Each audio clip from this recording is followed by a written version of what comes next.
አመሻችሁ። የኢትዮጵያ ብሔራዊ ምርጫ ቦርድ ሰባተኛውን ጠቅላላ ምርጫ ግንቦት 24 አከናውኖ በአሁኑ ጊዜ በተለያዩ የድምጽ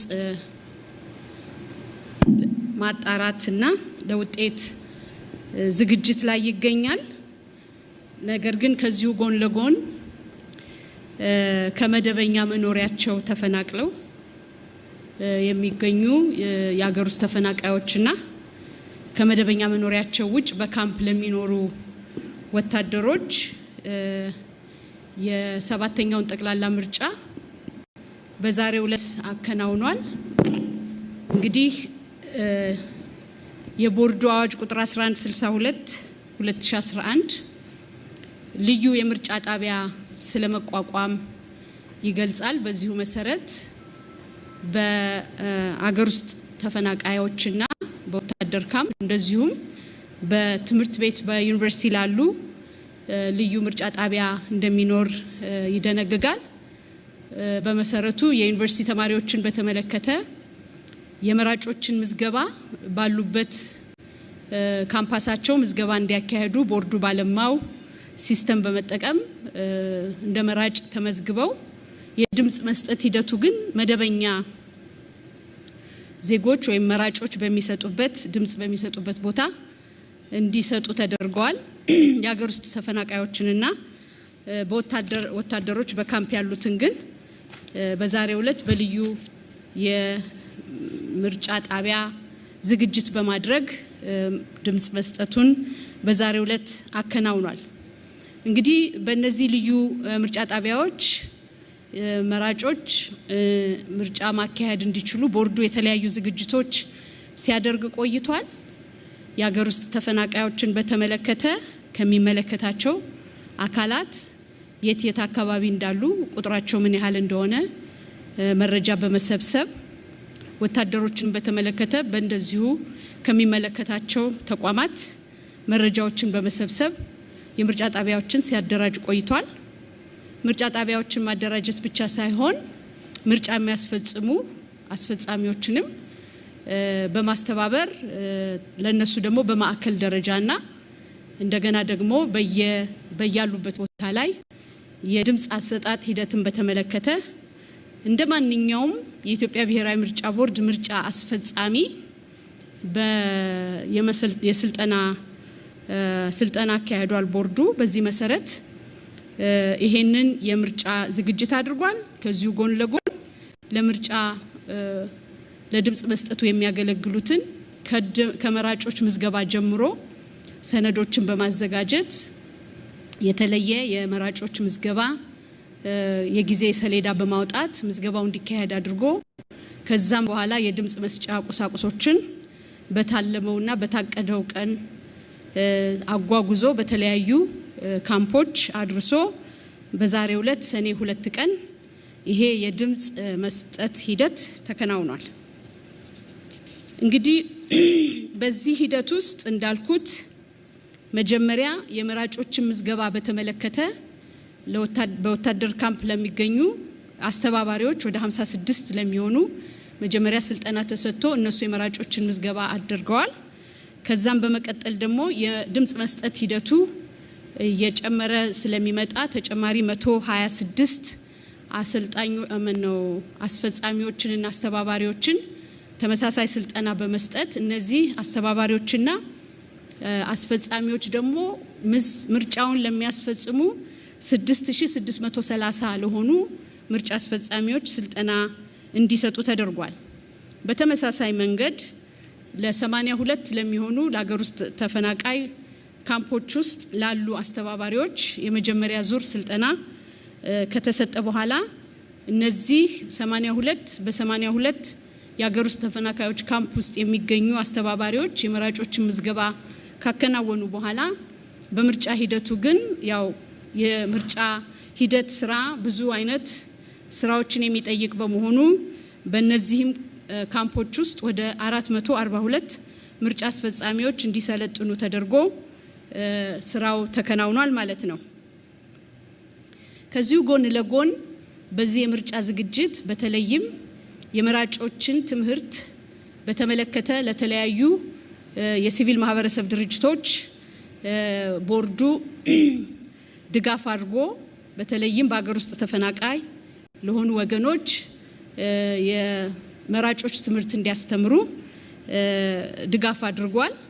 ከዚህ በተጨማሪ ደግሞ እንደማንኛውም መራጭ በወታደር ካምፕም ያሉት በአገር ውስጥ ተፈናቃይ ካምፕም ውስጥ ያሉት ቦርዱ የሚያስተላልፋቸውን የተለያየ የህዝብ ማስታወቂያዎችን ሲከታተሉ ሲያዩ እንደቆዩ ይታመናል። ከዚህም ውጪ ቦርዱ ወደ 1000 ለሚጠጉ የዩኒቨርሲቲ ተማሪዎች ቮለንተሪ ዩኒቨርሲቲዎች ተማሪዎች በየቦታው እየሄዱ የመራጮችን ትምህርት ሲያስተምሩ ስለቆየ ይሄም በእነዚህ አካባቢዎች ደርሶ አስፈላጊውን የሆነ የመራጮች ግንዛቤ ተደርጓል ብሎ ቦርዱ ያምናል። እንግዲህ የምርጫ ሂደት ትልቁና ወሳኙ ነገር እነዚህ አስፈላጊ የምርጫ ቁሳቁሶች ሙሉ በሚባል ደረጃ በሰዓቱ ቦታው መገኘታቸው ነው። ስለዚህ ዛሬ ሰኔ 2 ቀን ለምናደርገው የድምጽ መስጫ ሂደት በትናንትናው ዕለት በሁሉም ካምፖች ቁሳቁስ ደርሶ ዛሬ ጠዋት በ12 ሰዓት ከፍተው ስራ የጀመሩ ከዛም ደግሞ በተወሰነ ደረጃ አርፍደው ስራ የጀመሩ ካምፖች አሉ። የወታደር ካምፖች ወደ 442 የሚጠጉ ናቸው በቁጥር 442። የአገር ውስጥ ተፈናቃይ ደግሞ 82 ካምፖች ናቸው። እንደምታውቁት ከዚህ በፊትም ይሄን መረጃ ሰተናል። በሚሊተሪ ወደ 126498 ተመዝጋቢዎች መራጮች ተመዝግበዋል። በአገር ውስጥ ተፈናቃይነት ደግሞ 28632 ተመዝግበዋል። ስለዚህ እነዚህ ወገኖች ዛሬ ሙሉ በሚባል ወጥተው ያው ድምጽ ሰጥተዋል የሚል እምነት አለን። አሁን በአሁኑ ጊዜ በአገር ውስጥ ተፈናቃይ የምርጫ ሂደቱ ሙሉ በሙሉ ተጠናቋል። በዚህ ሰዓት በወታደር ካምፕ ደግሞ ከአንድ በስተቀር ሙሉ በሙሉ በዚህ ሰዓት የድምጽ መስጠት ሂደቱ ተጠናቋል። እንግዲህ ቦርዱ ይሄንን የድምጽ መስጠት ሂደት አስፈጻሚዎችን በማሰልጠን ቁሳቁሶችን በሚገባው ደረጃ ከማድረስ በተጨማሪ በተለይም በድምጽ መስጫ ቀን ድጋፍ የሚያስፈልጋቸው አስፈጻሚዎች ያንን ድጋፍ ማግኘት እንዲችሉ ቦርዱ ሁሉ ጊዜ በሚጠቀምበት 7555 እና 6214 የተባሉ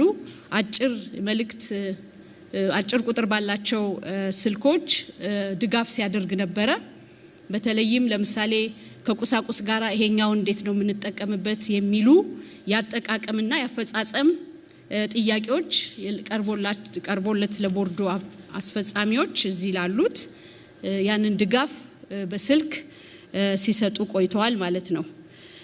እንግዲህ ይሄንን ድምጽ ቆጠራ ከተከናወነ በኋላ የተቆጠረው ድምጽ ደግሞ ወደ ተዳምሮ ተጠቃሎ ወደ ማዕከሉ መጥቶ የመጨረሻው ስራው የሚጠናቀቅ ይሆናል ማለት ነው። እንግዲህ በዚህ ሂደት ውስጥ ያጋጠሙን አንዳንድ ጥያቄዎች ቅድም ለመጥቀስ እንደሞከርኩት የትኛውን ሰነድ በምን መንገድ መጠቀም እንዳለባቸው አንዳንድ ችግር የገጠማቸውን ወገኖች ድጋፍ ተደርጎላቸዋል። እንዴት እንደሚዳመር የጠየቁ ካምፖች ድጋፍ ተደርጎላቸዋል። በአጠቃላይ ካፈጻጸም አንፃር እንጂ ከዚህ ባለፈ የተለየ ችግር እንደገጠማቸው የደረሰን ሪፖርት የለም ማለት ነው። እንግዲህ ያው ይሄንን በተመለከተ ዛሬ ይሄንን ከዚህ በፊት ተደርጎ ያልነበረው በወታደር ካምፕ ነበረ። በአገር ውስጥ ተፈናቃይ እንደምታውቁት በስድስተኛው ሀገራዊ ምርጫ በሰኔ 14 በተደረገው የአገር ውስጥ ተፈናቃዮች ማድረግ ባይቻልም በቀሪና ድጋሚ ምርጫ ግን የአገር ውስጥ ተፈናቃዮች የድምጽ መስጠት ማከናወን ችለዋል ማለት ነው። በአጠቃላይ እንግዲህ የዛሬውን ሂደት በተመለከተ ይሄንን ይመስላል። እንግዲህ ከዚህ ጎን ለጎን ባለፈው በነበረው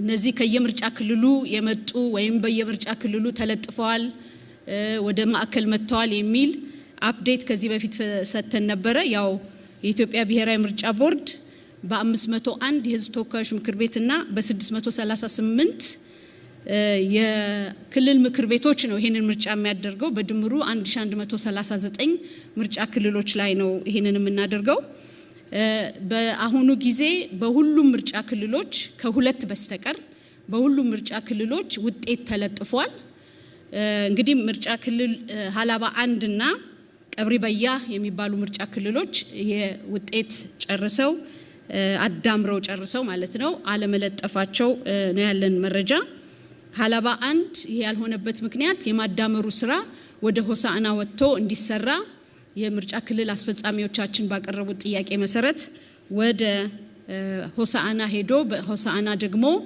የሁሉም ፓርቲዎች ተወካዮች ባሉበት ይህንን የድምጽ ቆጠራ ማድረግና ማዳመር ስለአስፈላጊ ስለነበረ በዛ ምክንያት ነው ቀብሪ በያም በተመለከተ ከጉርሱም ከባቢሌ ከተለያዩ ወረዳዎች ተሰብስቦ የሚመጡ የተዳመሩ ድምጾችን አብሮ ደምሮ ይፋ ማድረግ የተወሰነ ጊዜ ስለፈጀ ነው እንግዲህ ከሁለቱ በስተቀር እንዳልኩት ሁሉም በሚባል የድምጽ መዳመሩ በምርጫ ክልል ደረጃ ተለጥፏል ወደ ማዕከል ለቬሪፊኬሽን ማዕከል የተጓጓዙና የቬሪፊኬሽን ስራ እየተሰራባቸው ያሉ አሉ በአሁኑ ጊዜ በማዕከል ወደ 816 ምርጫ ክልሎችን ተቀብለናል ከ1139 816ቱን ተቀብለናል ከ501 የህዝብ ተወካዮች ምክር ቤት 353 ተቀብለናል ከ638 የክልል ምክር ቤት 463ቱን ተቀብለናል እንግዲህ ቀሪ የመጡ ያሉ በመጓጓዝ ላይ ያሉ ለህዝብ ተወካዮች ምክር ቤት ወደ 148 ለክልል ምክር ቤት ደግሞ 175 በድምሩ 323 ምርጫ ክልሎች በተለያየ ደረጃ በጉዞ ላይ እንዳሉ ነው ያለን መረጃ ማለት ነው እንግዲህ ይህንን ካልኩ ዘንዳ ዛሬ ቦርዱ በተወሰነ ደረጃ እንደምታውቁት አዋጅ ቁጥር 1162 ቦርዱ ይፋ የሚያደርግበት ውጤትን ይፋ የሚያደርግበት ቀን ተቀምጧል ነገር ግን ያንን ጊዜ ሚት ማድረግ ካልተቻለ ደግሞ ምን አይነት መፍትሄ አለ የሚል የመፍትሄ አቅጣጫ አስቀምጧል ከዚሁ ጎን ለጎን የመመሪያ ቁጥር 14 2013 የሚባለው የቦርዱ መመሪያ ቦርዱ ጠቅላላ የምርጫ ክልል ውጤቶች ካልመጡለት የመጡትን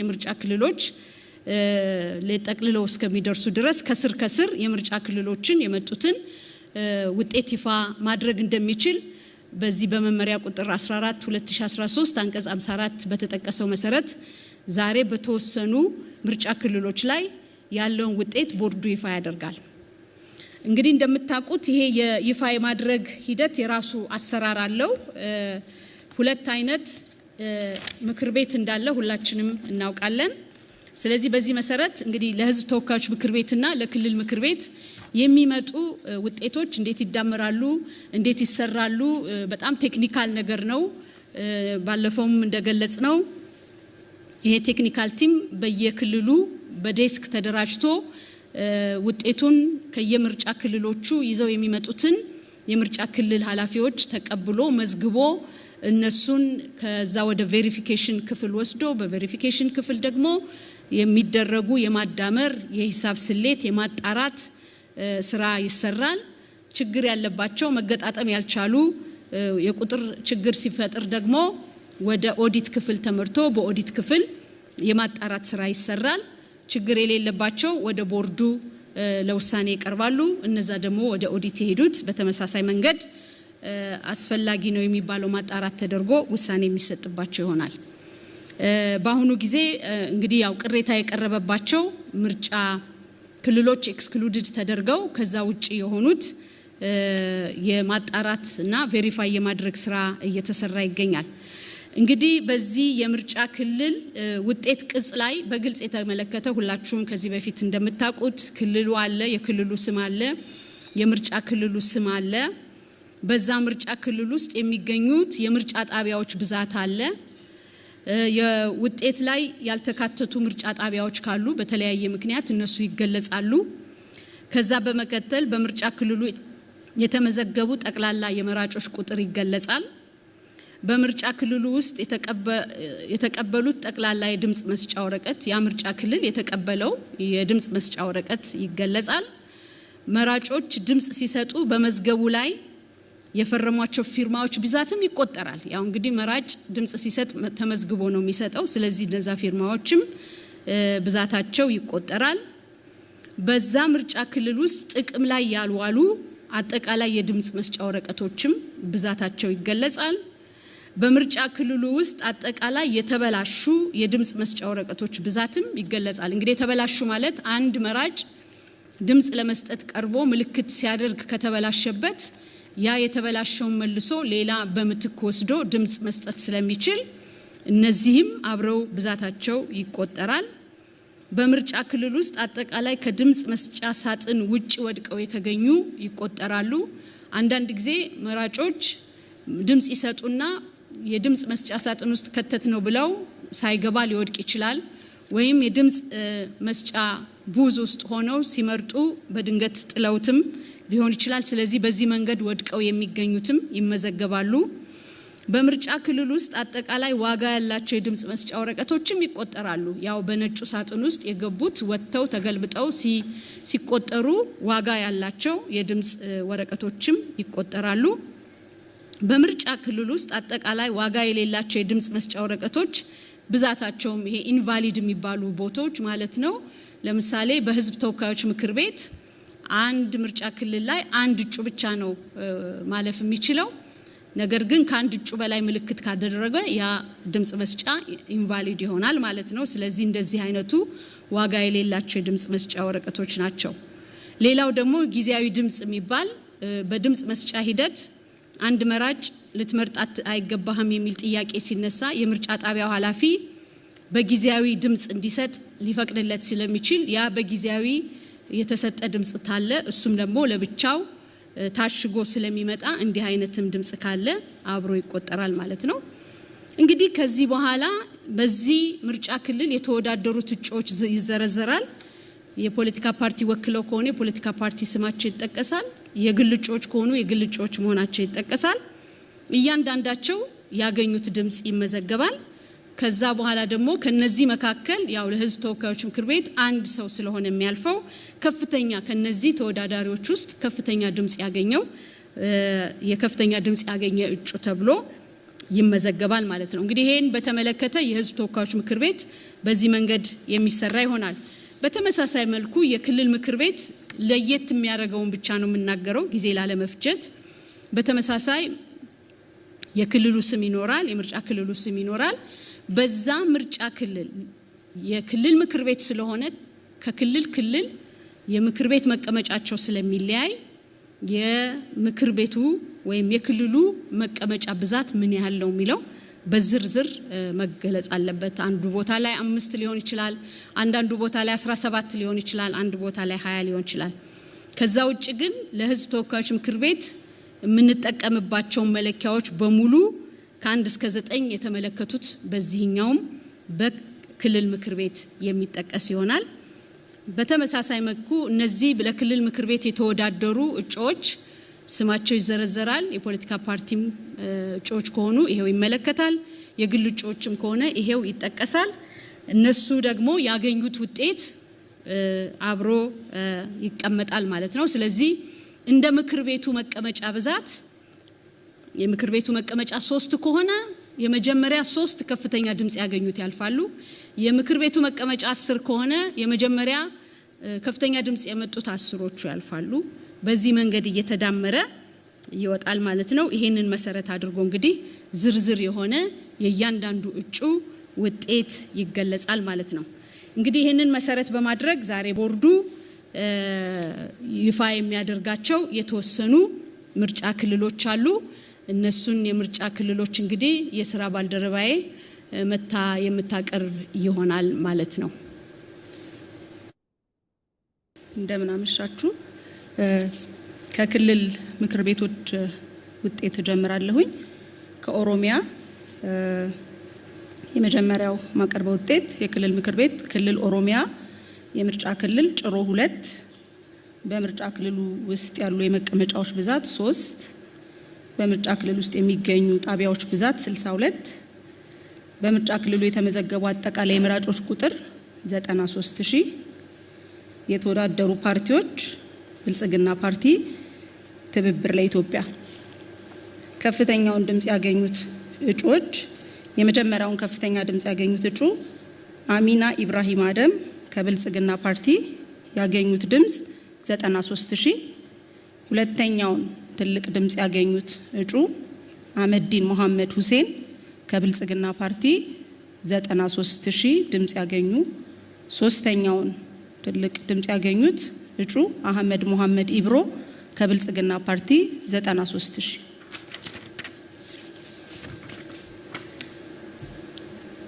የምርጫ ክልል ኦሮሚያ የምርጫ ክልል ቅንብቢት በምርጫ ክልል ውስጥ ያሉ መቀመጫዎች ብዛት 3 በምርጫ ክልል ውስጥ የሚገኙ የምርጫ ጣቢያዎች ቁጥር 125 በምርጫ ክልሉ የተመዘገቡ አጠቃላይ መራጮች ብዛት 83995 የተወዳደሩ ፓርቲዎች ብልጽግናና ትብብር ለኢትዮጵያ ከፍተኛውን ድምጽ ያገኙ እጩዎች የመጀመሪያውን ከፍተኛ ድምጽ ያገኙት እጩ ፍቅሬ አበራ ሮቢ ከብልጽግና ፓርቲ ያገኙት ድምጽ 78964 ሁለተኛውን ትልቅ ድምጽ ያገኙት እጩ ሮማን ከበበው ጋሪ ከብልጽግና ፓርቲ 78342 ሶስተኛውን ድምጽ ያገኙት እጩ ገብርዬ ታምሩ አበራ ከብልጽግና ፓርቲ 77192 ድምጽ ክልል ኦሮሚያ የምርጫ ክልል ሚጨታ የክልል ምክር ቤት በምርጫ ክልል ውስጥ ያሉት መቀመጫ ብዛት 3 በምርጫ ክልል ውስጥ የሚገኙ የጣቢያዎች ብዛት 294 በምርጫ ክልሉ የተመዘገቡ አጠቃላይ መራጮች ቁጥር 441080 የተወዳደረው ፓርቲ ብልጽግና የመጀመሪያውን ከፍተኛ ድምጽ ያገኙት እጩ አነስ አልዩ አህመድ ከብልጽግና ፓርቲ ያገኙት ድምጽ 441053 ሁለተኛውን ትልቅ ድምጽ ያገኙት እጩ አህመድ አቡበከር ኡመር ከብልጽግና ፓርቲ 440801 ድምጽ ሶስተኛውን ትልቅ ድምጽ ያገኙት እጩ ሙና አህመድ ረሺድ ከብልጽግና ፓርቲ 440677 ድምጽ አሁንም የክልል ምክር ቤት ነው ማነበው ኦሮሚያ የምርጫ ክልሉ ስም ጎማ 1 በምርጫ ክልል ውስጥ ያሉ መቀመጫዎች ብዛት 3 በምርጫ ክልል ውስጥ የሚገኙ የምርጫ ጣቢያዎች ብዛት 84 በምርጫ ክልሉ የተመዘገቡ አጠቃላይ መራጮች ቁጥር 110524 የተወዳደረው ፓርቲ ብልጽግና የመጀመሪያውን ትልቁን ድምጽ ያገኙት እጩ ቲጃኒ ናስር ኡስማን ከብልጽግና ፓርቲ ያገኙት ድምጽ 109324 ሁለተኛውን ትልቅ ድምጽ ያገኙት እጩ ሰዓዳ ሻፊ ሐሺም ከብልጽግና ፓርቲ ያገኙት ድምጽ 109284 ሶስተኛውን ትልቅ ድምጽ ያገኙት እጩ ኑሜሪ ኑራ አባፊጣ ከብልጽግና ፓርቲ ያገኙት ድምጽ 108763 የክልል ምክር ቤት ክልል ኦሮሚያ የምርጫ ክልል ስም ሂርና በክልሉ ያሉ የመቀመጫዎች ብዛት 3 በምርጫ ክልል ውስጥ የሚገኙ ምርጫ ጣቢያዎች ቁጥር 116 በምርጫ ክልሉ የተመዘገቡ አጠቃላይ መራጮች ቁጥር 173288 የተወዳደረው ፓርቲ ብልጽግና ከፍተኛውን ድምጽ ያገኙት እጩ ጫልቱ ሳኒ ኢብራሂም ከብልጽግና ፓርቲ ያገኙት ድምጽ 172952 ሁለተኛውን ትልቅ ድምጽ ያገኙት እጩ ሙና አህመድ ደሾ ከብልጽግና ፓርቲ 172118 ድምጽ ሶስተኛውን ትልቅ ድምጽ ያገኙት እጩ አህመድ ኢድሪስ ኡመር ከብልጽግና ፓርቲ 170590 ድምጽ የክልል ምክር ቤት ክልል ኦሮሚያ የምርጫ ክልል ጀልዱ በምርጫ ክልሉ ያሉ መቀመጫዎች ብዛት 3 በምርጫ ክልል ውስጥ የሚገኙ የጣቢያዎች ቁጥር 99 በክልሉ የተመዘገበው የመራጮች ቁጥር 147764 የተወዳደረው ፓርቲ ብልጽግና አዲስ ትውልድ፣ ትብብር ለኢትዮጵያ አንድነት እና ትብብር ለኢትዮጵያ አንድነትና ብልጽግና ፓርቲ የመጀመሪያውን ድምጽ 3 መቀመጫዎች አሉ። የመጀመሪያውን ትልቁን ድምጽ ያገኙት ዳዲ ጉደታ ደበላ ከብልጽግና ፓርቲ 136492 ድምጽ፣ ሁለተኛውን ትልቅ ድምጽ ያገኙት እጩ ወርቅነሽ ባሪሶ ቡልቶ ከብልጽግና ፓርቲ 131189 ድምጽ፣ ሶስተኛውን ትልቅ ድምጽ ያገኙት እጩ አጃማ ጎንዱል ዋሚ ከብልጽግና ፓርቲ 128667 ድምጽ። ክልል ኦሮሚያ የክልል ምክር ቤት ነው። ይሄኛው የምርጫ ክልሉ ስም ግራዋ። በምርጫ ክልሉ ያሉ መቀመጫዎች ብዛት 3። በምርጫ ክልል ውስጥ የሚገኙ የምርጫ ጣቢያዎች ብዛት 276። በምርጫ ክልሉ የተመዘገቡ አጠቃላይ መራጮች ብዛት 328610 ሺህ። የተወዳደረው ፓርቲ ብልጽግና። ትልቁን ድምጽ ያገኙት እጩ ሰዓዳ አብራሂም ሐሰን 3277141 ድምጽ። ሁለተኛውን ትልቅ ድምጽ ያገኘው እጩ ነቢያ መሐመድ ቃሲም ከብልጽግና ፓርቲ 323806 ድምጽ። ሶስተኛውን ትልቅ ድምጽ ያገኙት እጩ ሀብታሙ ተስፋዬ ወልደ ማርያም ከብልጽግና ፓርቲ 326633 ድምጽ። የመጨረሻው የክልል ምክር ቤት ከኦሮሚያ ምርጫ ክልል በዴሳ። በምርጫ ክልሉ ያሉ መቀመጫዎች ብዛት 3። በምርጫ ክልል ውስጥ የሚገኙ ጣቢያዎች ብዛት 112። በምርጫ ክልሉ የተመዘገቡ አጠቃላይ መራጮች ብዛት 168 ሺህ። የተወዳደረው ፓርቲ ነጻነትና እኩልነት ፓርቲና ብልጽግና ፓርቲ ነው። ትልቁን ድምጽ ያገኙት እጩ መሐመድ ኡመር ኡስማን ከብልጽግና ፓርቲ 167849 ድምጽ በማግኘት ሁለተኛው ትልቅ ድምጽ ያገኙት እጩ አሻርፋ ሁሴን አሊሾ ከብልጽግና ፓርቲ 167265 ድምጽ በማግኘት ሶስተኛውን ትልቅ ድምጽ ያገኙት አልይ ካማል ሙሳ ከብልጽግና ፓርቲ 167129 ድምጽ በማግኘት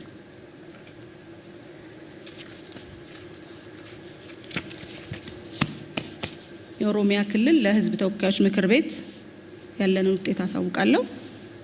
ክልል ኦሮሚያ የምርጫ ክልል ሀሮማያ 1 በምርጫ ክልል ውስጥ የሚገኙ ጣቢያዎች ብዛት 165።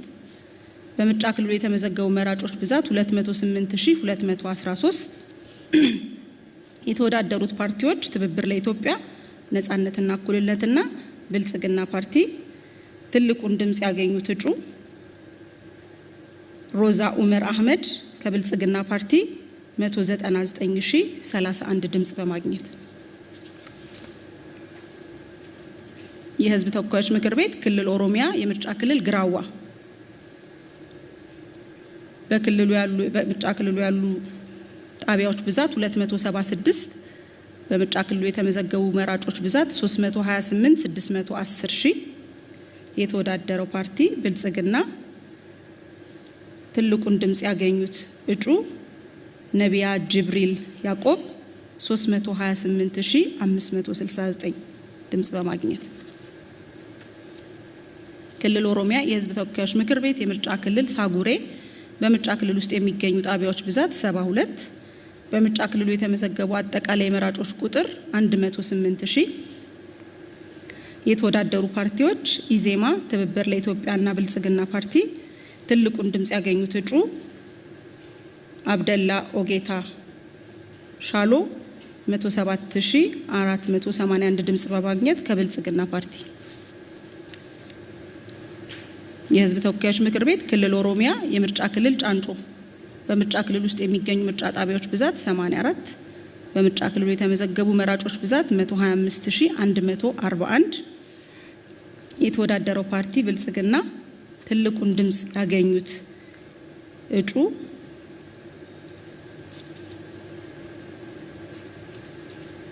ሊሳ ቦሩ ቶላ ከብልጽግና ፓርቲ 124713 ድምጽ። የህዝብ ተወካዮች ምክር ቤት ኦሮሚያ ምርጫ ክልል ጮሮ 2 በምርጫ ክልሉ ያሉ ጣቢያዎች ብዛት 62 በምርጫ ክልሉ የተመዘገቡ አጠቃላይ መራጮች ብዛት 93000 የተወዳደሩት ፓርቲዎች ትብብር ለኢትዮጵያ አንድነት፣ ብልጽግና ፓርቲ፣ የወሎ ህዝቦች ዲሞክራሲያዊ ፓርቲ። ትልቁን ድምጽ ያገኙት እጩ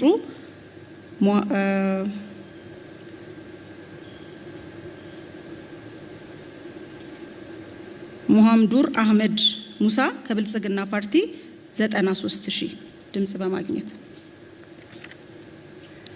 የህዝብ ተወካዮች ምክር ቤት ኦሮሚያ የምርጫ ክልሉ ኦሞናዳ 1 በክልሉ ያሉ ምርጫ ጣቢያዎች ብዛት 91 የተመዘገቡ መራጮች ብዛት 136500 የተወዳደሩት ፓርቲዎች ብልጽግና እና ትብብር ለኢትዮጵያ አንድነት። ትልቁን ድምጽ ያገኙት እጩ ጆን አህመድ አባ ሚልኪ 136315 ድምጽ በማግኘት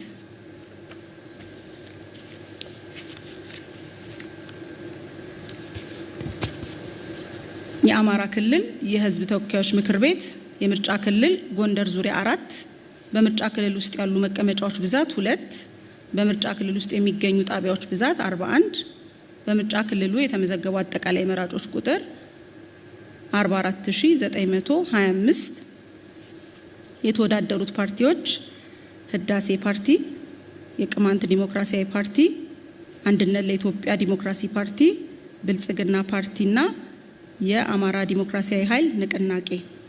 ከፍተኛውን ድምጽ ያገኙ የመጀመሪያውን ከፍተኛ ድምጽ ያገኙት እጩ አባይነሽ ታደሰ ኪዳኑ ከብልጽግና ፓርቲ 28284 ድምጽ። ሁለተኛውን ትልቅ ድምጽ ያገኙት እጩ ደሳለኝ ጣሰው አስረስ ከብልጽግና ፓርቲ 27859። ክልል አማራ የክልል ምክር ቤት የምርጫ ክልል መቄት 1 በምርጫ ክልል ውስጥ ያሉ መቀመጫዎች ብዛት 2 በምርጫ ክልሉ የሚገኙ ጣቢያዎች ብዛት 78 በአጠቃላይ የተመዘገቡ መራጮች በምርጫ ክልሉ 80084 የተወዳደረው ፓርቲ ብልጽግና። ከፍተኛውን ድምጽ ያገኙ እጩዎች የመጀመሪያውን ከፍተኛ ድምጽ ያገኙት ፍስሐ ደሳለኝ መኮንን ከብልጽግና ፓርቲ 79046 ድምጽ። ሁለተኛውን ከፍተኛ ድምጽ ያገኙት እጩ ጃንጥራር አባይ ግዛው ከብልጽግና ፓርቲ 78104 ድምጽ።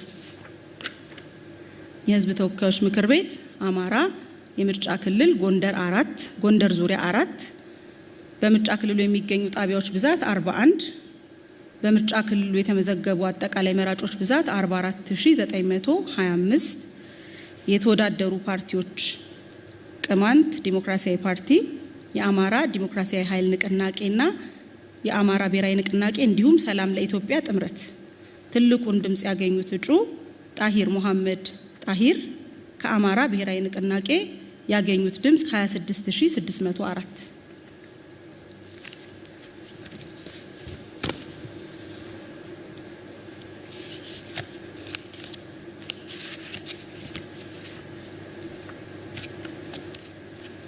ወደ ኋላ ልመልሳችሁ። ከኦሮሚያ የህዝብ ተወካዮች ምክር ቤት የቀረኝ ውጤት ስላለ እሱን ደግሜ እነግራለሁኝ።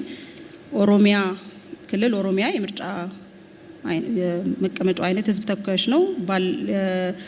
በምርጫ ክልል ውስጥ የሚገኙ ምርጫ ጣቢያዎች ቁጥር 294 ነው።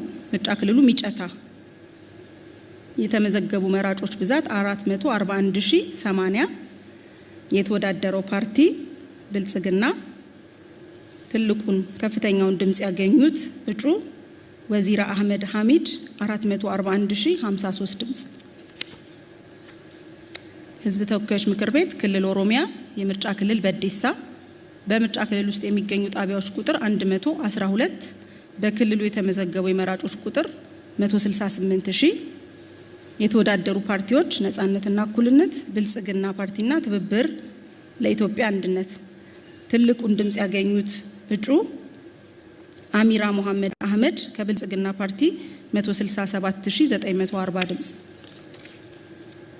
ክልል ኦሮሚያ የህዝብ ተወካዮች ምክር ቤት ምርጫ ክልል አርቦዬ በምርጫ ክልል ውስጥ የሚገኙ የጣቢያዎች ብዛት 69 በምርጫ ክልሉ የተመዘገቡ አጠቃላይ መራጮች ቁጥር 100,555 የተወዳደሩት ፓርቲዎች ብልጽግናና ትብብር ለኢትዮጵያ አንድነት ትልቁን ድምጽ ያገኙት እጩ ዘምዘም ተሾመ ካሳሁን ከብልጽግና ፓርቲ ያገኙት ድምጽ 100,497 የህዝብ ተወካዮች ምክር ቤት ምርጫ ኦሮሚያ ክልል የምርጫ ክልሉ ጎማ 1 በምርጫ ክልል ውስጥ የሚገኙ ጣቢያዎች ቁጥር 84 የተመዘገቡ መራጮች 110,609 የተወዳደሩ ፓርቲዎች የኦሮሞ ነጻነት ግንባር ብልጽግና ፓርቲና ኢዜማ ከፍተኛውን ድምጽ ያገኙት እጩ ሞጋ አባቡልጉ አባካቤ ከብልጽግና ፓርቲ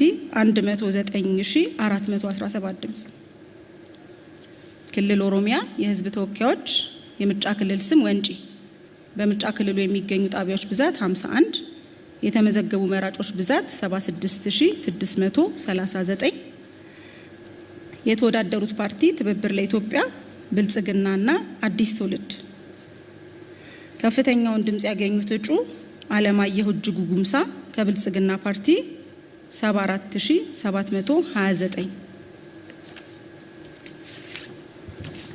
አንድ የቤኒሻንጉልና አንድ ደግሞ ሌላ የጋምቤላ ውጤት ይቀረኛል።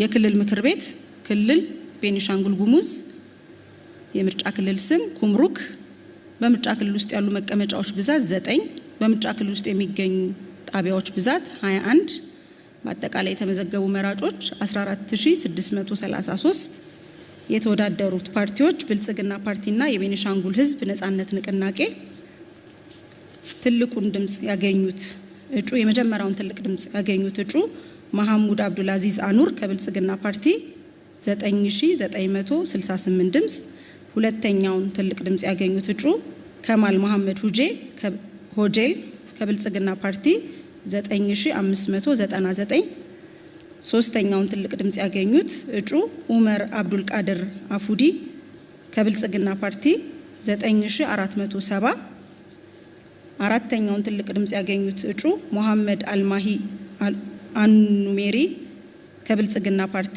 8,813 ድምጽ አምስተኛውን ትልቅ ድምጽ ያገኙት እጩ አለዊያ ሐሚድ ሰሌማን ከብልጽግና ፓርቲ 8,534 ስድስተኛውን ትልቅ ድምጽ ያገኙት እጩ ተውፊቅ አብዱል ቀይም አብዱል ጀሊል 8,323 ድምጽ ከብልጽግና ፓርቲ ሰባተኛውን ትልቅ ድምጽ ያገኙት አብዱል መኔም አደም ሐሚስ ከብልጽግና ፓርቲ 7,993 ስምንተኛውን ትልቅ ድምጽ ያገኙት እጩ ራባሃ ረዚቅ አብደላ ከብልጽግና ፓርቲ 7,660 ዘጠነኛውን ትልቅ ድምጽ ያገኙት እጩ ሐሲል አርባብ ሐሚስ ከቤኒሻንጉል ህዝብ ነጻነት ንቅናቄ 853 ድምጽ እነዚህ ውጤቶች የኢትዮጵያ ብሔራዊ ምርጫ ቦርድ ቅርታ እንዲቀረኛ የመጨረሻው ክልል ጋምቤላ የክልል ምክር ቤት የምርጫ ክልል ዲማ በምርጫ ክልል ውስጥ ያሉ መቀመጫዎች ብዛት 10 በምርጫ ክልል ውስጥ የሚገኙ የምርጫ ጣቢያዎች ቁጥር 29 የተወዳደረው ፓርቲ ብልጽግና ትልቁን ድምጽ ያገኘ የመጀመሪያው እጩ እምቢበል ኃይሌ ጊዮርጊስ ከብልጽግና ፓርቲ ሁለተኛው ኢቶሩ አጉኮ አጁሉ ከብልጽግና ፓርቲ ሶስተኛው አጁሉ ባዶካ አብደላ ከብልጽግና ፓርቲ አራተኛ አበንግ ኡልጋ ኡማን ከብልጽግና ፓርቲ አምስተኛ ጊሎ ኡሞድ አቶ ከብልጽግና ፓርቲ አምስተኛ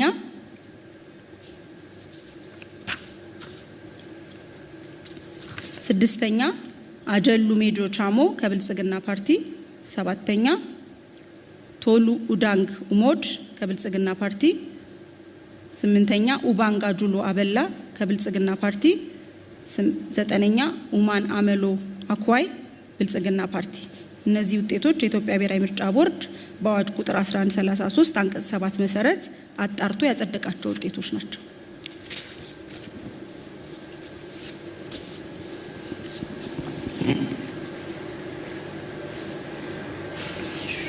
በአጠቃላይ 37 የምርጫ ክልል ውጤቶችን አጽድቀናል።